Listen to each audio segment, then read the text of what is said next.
La Moderna presenta.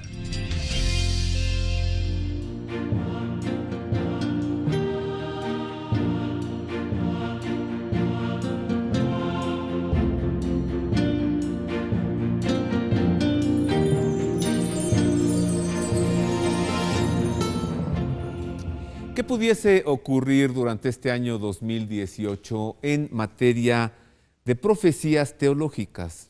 También en materia de geopolítica, pues siempre la Tierra Santa, Israel y el asunto de las religiones allí en Medio Oriente, los islamitas siempre son tema de análisis por lo que pueda pasar en incursiones territoriales o asuntos de este tipo. Además está el factor Daesh, ¿no? El terrorismo islámico. ¿Y qué pudiese ocurrir también en materia de economía para 2018? En un gran clásico de muchos años hoy, en Ver y Creer, las previsiones para 2018. Aquí estarán Gisbeleni Gallardo, politóloga, José Alberto Villasana, teólogo, escatólogo, y Ernesto Farril Santos Coy, presidente de Bursa Métrica, para entregarle a usted las previsiones para 2018.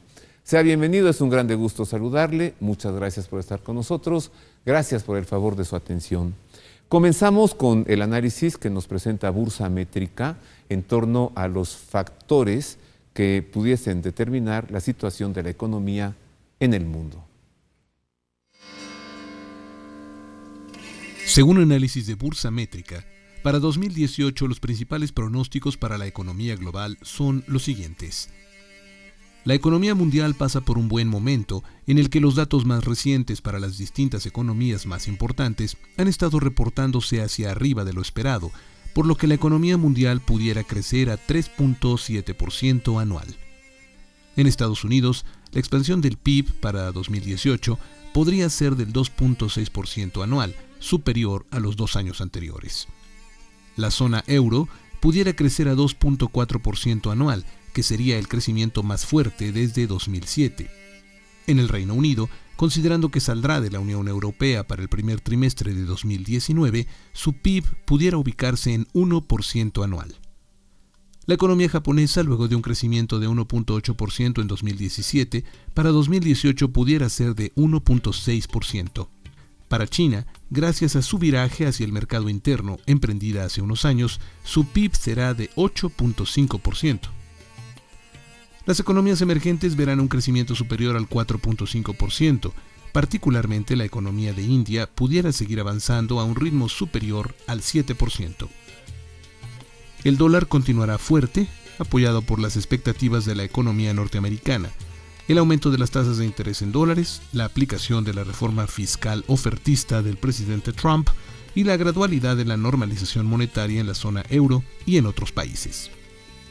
En los mercados financieros globales, para finales de 2018, las tasas de largo plazo aumentarán más rápidamente que las tasas de referencia de los bancos centrales, anticipándose a mayores déficits fiscales y a mayores presiones inflacionarias para los siguientes años.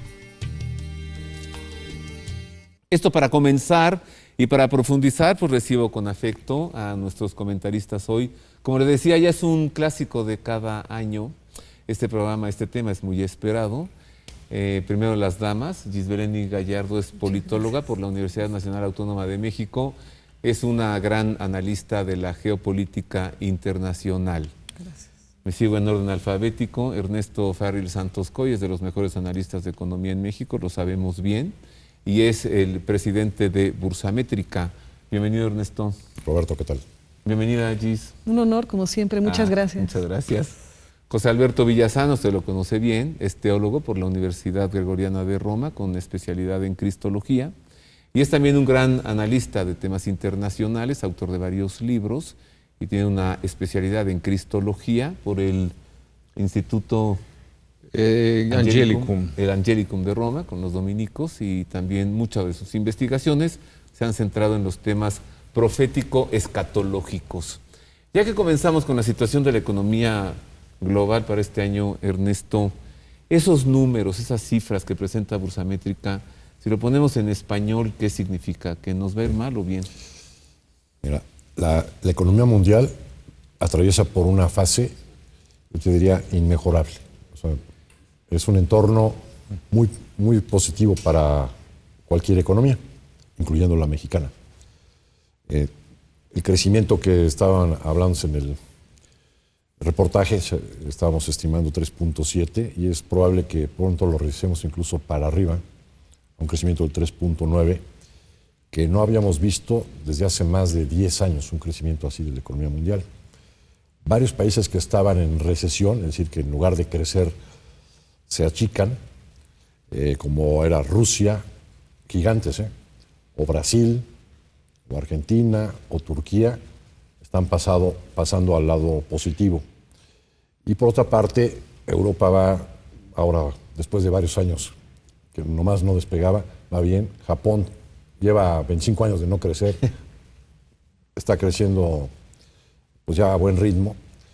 Estados Unidos, con la reforma fiscal, donde le bajaron brutalmente los impuestos a las empresas americanas, puede generarse una corriente de inversión productiva muy importante y desde ahora, desde antes de que se den los hechos, ya se ve síntomas de un crecimiento también muy importante y todo esto con muy baja inflación.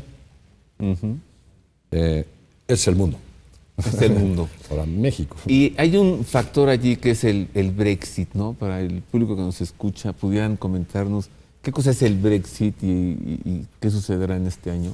Bueno, el Brexit es este referéndum que hubo hace casi 2 años en Gran Bretaña sobre la intención de la separación de Gran Bretaña de la Unión Europea, que digamos que fue la antesala de esta sacudida que llegó al mundo con Donald Trump, que tiene que ver en muchos aspectos. Es una cuestión ideológica, es una cuestión política, pero sobre todo también es una cuestión económica que, lo vuelvo a repetir, digamos que el gran representante de lo que está ocurriendo políticamente y económicamente en el mundo es Donald Trump.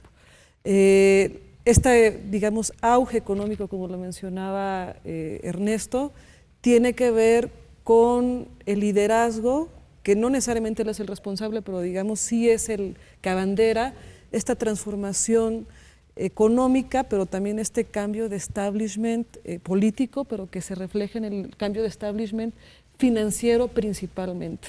Esta serie de reformas, principalmente la reforma tributaria, la salida de Gran Bretaña, el desmantelamiento de la Unión Europea, porque la salida de Gran Bretaña es solo la antesala del fin de la Unión Europea, que ideológicamente podríamos traducirlo también en el fin de la globalización. Estamos en la era post-globalizadora, que trae también en sí mismo consecuencias. Vienen un poco más proteccionismos económicos, viene un reacomodo en los bloques económicos y en los bloques políticos, en las cercanías entre alianzas estratégicas, económicas y políticas, y también en el discurso nacionalista, que también podríamos decir que el principal ícono de este discurso nacionalista podemos decir que es el muro de Trump, donde decimos se acaban la libertad o la apertura en las fronteras, que podríamos verlo también en la Unión Europea, se acaban estos grandes bloques económicos,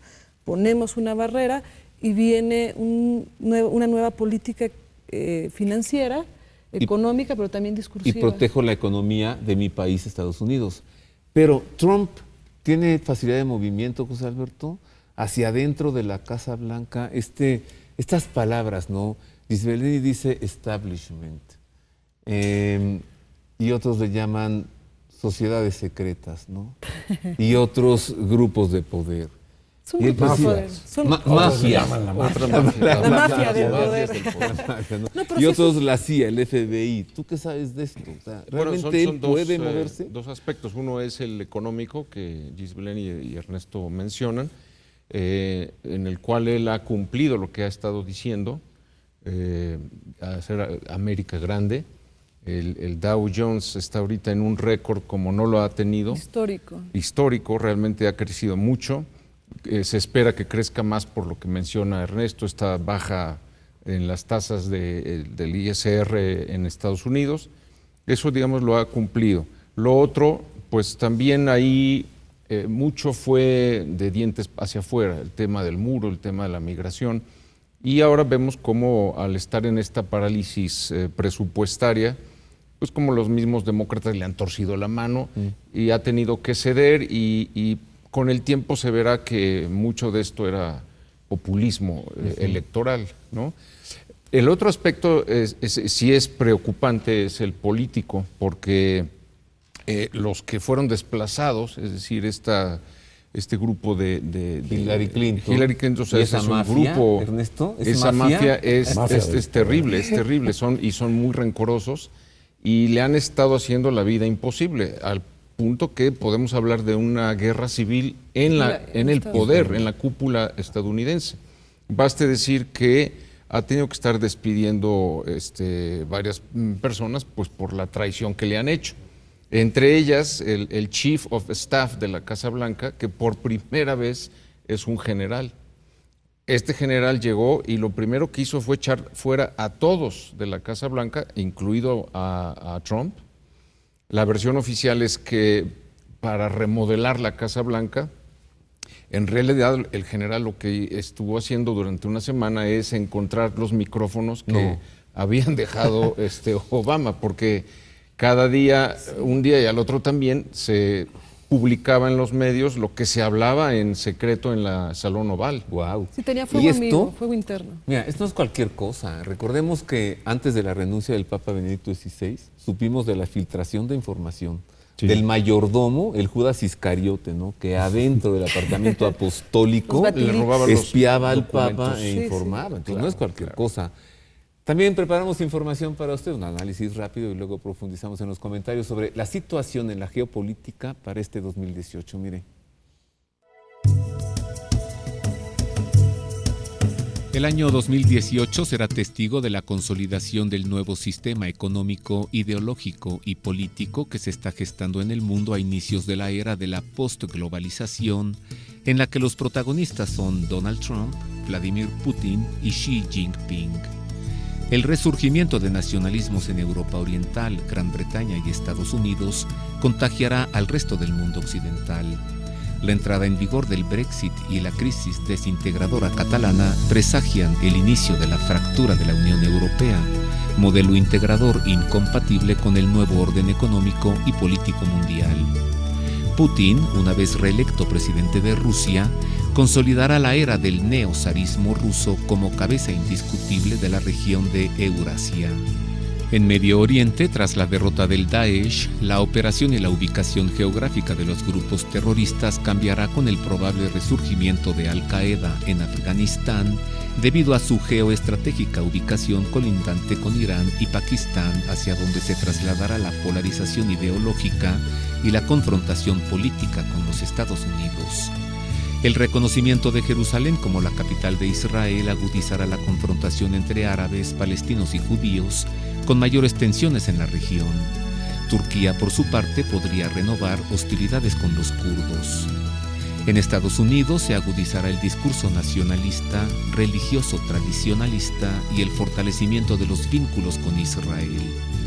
Estados Unidos, Rusia y China retomarán la carrera espacial motivada por la importancia de los satélites en la nueva dinámica del poder, pues la Luna y muy pronto Marte serán claves para las nuevas formas de comunicación comercial, social y militar. En América Latina continuará la desestabilización agravada por una probable crisis política en México junto con Brasil, Argentina, Venezuela, Colombia, Perú, Chile y Uruguay. O sea, ahí el panorama sí se pone negro. Si en la economía está muy bien, en la geopolítica está horrible, ¿no? Sí, en la geopolítica está muy complejo el asunto, porque como lo explicaba ahorita José Alberto, hay una especie de guerra civil al interior de Estados Unidos donde hay un grupo de poder o una familia o ciertas familias de poder. Una mafia, como dijo Ernesto. No sé si necesariamente una mafia, pero grupos de poder económico y político que pierden a la llegada de Donald Trump, lo hablamos aquí hace un año, y que están en la lucha de rescatar lo que puedan rescatar. Hubo grandes afectados con estas reformas fiscales y reformas económicas que ha hecho Donald Trump. Por ejemplo, en cuestión ideológica, que también se traduce en cuestión económica, el desfinanciamiento de Planned Parenthood vino a fracturar toda la estructura del Partido Demócrata. Por eso también que vemos esta crisis en Hollywood y que vemos que cae uno tras otro, que de repente... ¿Cae quién? Bueno, cayó Weinstein, cayó el propio... Woody Allen. Bueno, Woody Allen, ¿no?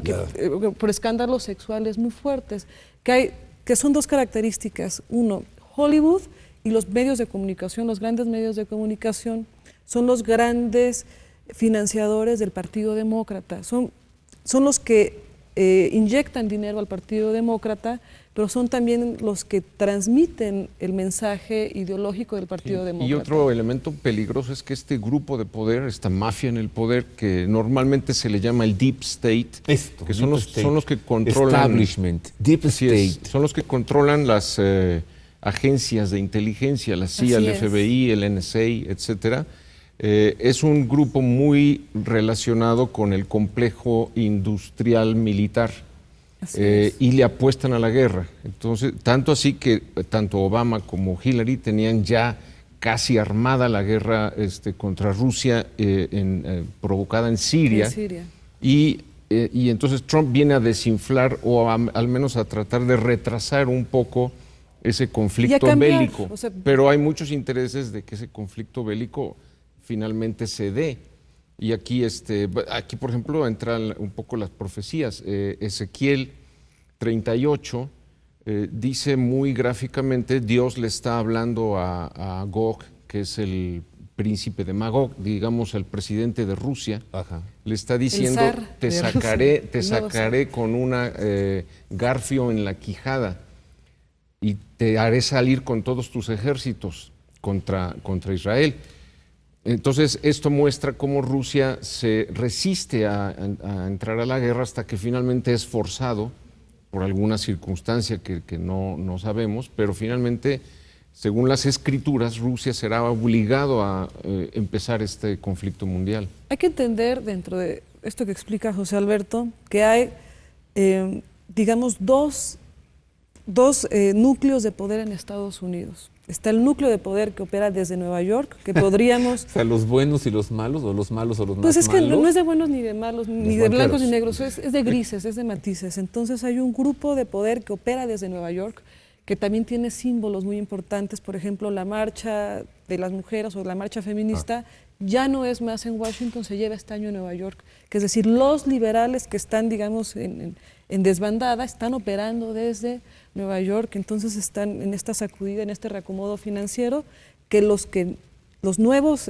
poderosos, digamos, este nuevo bloque de poder, son los que también están saliendo beneficiados de este despunte, de este despertar financiero de Estados Unidos, y los que están gobernando desde Washington, que digamos que ha sido retomado el poder de Washington por los republicanos encabezados por Donald Trump y por el propio Mike Pence. Entonces tenemos dos Estados Unidos que opera desde Nueva York y que opera desde Washington. Wow. Y desde Nueva York se vincula a ciertos países en el mundo y desde Washington se vincula a otros países en el mundo, y es así como podemos entender esta bipolarización y estos enfrentamientos políticos que se están dando en el mundo. El grupo de Nueva York liderado por George Soros, que es un personaje nefasto, que es el que ha financiado en su momento la primavera árabe, financia el derrocamiento de gobiernos, y es el que más le apuesta a la desestabilización y a la guerra nuevamente. Y en Washington por el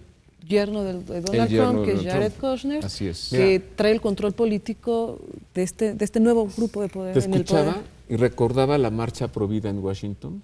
Es que es en Washington. Con la presencia del presidente Trump y además un discurso allí. Discurso pro vida. Todo pro vida, ¿no? Vamos a una pausa, regresamos. ¿Quién es George Soros? ¿Quiénes son estos intereses ocultos? ¿Quiénes son los dueños del poder hoy, los dueños del dinero? ¿Qué sucederá en este año 2018? Continuamos con más de la geopolítica, más de profecías que se pudieran cumplir, más de la economía, y además está el factor México. Bueno, pero antes de la pausa le invito a este curso, el Evangelio de San Marcos, el curso que impartió un servidor. Será todos los lunes, de 6 de la tarde a 8 de la noche. Aparte los lunes de subida Y comenzamos el 12 de febrero, está usted invitado, es gratuito, dura un poco más de un año. Nos lo han pedido en Colombia y en, ¿dónde más? En Chile, y entonces lo vamos a hacer también en línea. El curso será vivencial todos los lunes, de 6 a 8 de la noche, en el auditorio de la parroquia de San Antonio de Padua en la colonia Nápoles, y se transmitirá, ya después le diré por dónde, para que pueda también tenerlo en línea. Una pausa, regresamos con más de estas previsiones para 2018.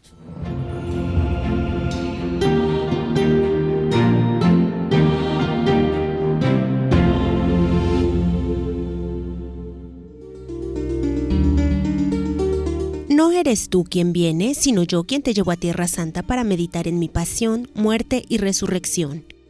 En esta Semana Santa no deje ir la oportunidad de estar en los santos lugares. En Nazaret, la Anunciación y la Casa de San José, y en Belén, la Gruta de la Natividad. Navegaremos por el mar de Galilea y renovaremos nuestras promesas bautismales en el río Jordán. Llegaremos a Jerusalén por el mismo sendero seguido por Jesús el Domingo de Ramos. Reviviremos en el cenáculo la última cena. Consolaremos a nuestro Señor en el huerto de los Olivos y meditaremos el Via Crucis por la Vía Dolorosa hasta el Santo Sepulcro, donde celebraremos su gloriosa resurrección. Continuaremos el Triduo Pascual en Roma para acompañar al Papa Francisco en el rezo del Via Crucis en el Coliseo y en Pascua en el Vaticano para recibir la bendición Urbi et Orbi con indulgencia plenaria. Además, peregrinaremos a las 7 basílicas romanas. De la mano de María, completaremos esta experiencia de fe en los santuarios marianos de Medjugorje, la Medalla Milagrosa en París y el Santuario del Manto de la Virgen en Estambul. Un recorrido que nos llevará por 7 países en los que descubriremos el patrimonio de la humanidad en las ciudades de París, Sarajevo, Dubrovnik y Estambul. El grupo va guiado por expertos, cuenta con accesos asegurados y lleva la compañía de un sacerdote. El paquete incluye transportación aérea y terrestre, hospedaje, varios alimentos e impuestos. Informes al 4980-8641 o 5207-9511 y en www.viavaticano.com. Asegure su lugar para salir el 20 de marzo. En mi peregrinación he visto más cosas de las que recuerdo, pero en mi recuerdo hay más cosas de las que he visto. Vía Vaticano.